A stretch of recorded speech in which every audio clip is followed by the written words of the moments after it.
আমার কাছে মনে হয় বাংলাদেশে শুধুমাত্র আমি ছাড়া বাদবাকি সবার এই রেসিপিটা ট্রাই করা হয়ে গেছে। আজকে হঠাৎ করে এই রেসিপিটা খাইতে মন চাইছে, তো ঝটপট রান্নাঘরে চলে আসছি। মাত্র 10 মিনিটের মধ্যে রেসিপিটা বানিয়ে নিয়েছি। তো আমার কাছে প্রথমবার খাওয়ার পর কেমন লেগেছে সেই এক্সপিরিয়েন্সটাই আপনাদের সঙ্গে শেয়ার করব।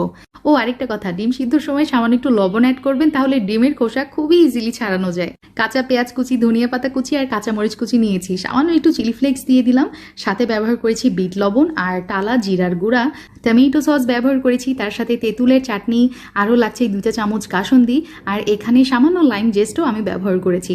এখন সব কিছু একসাথে মিক্স করে এরকম কিছুটা হয়েছে চেহারা, আর এই সময় খুব সুন্দর একটা ফ্লেভার বেরিয়েছিল।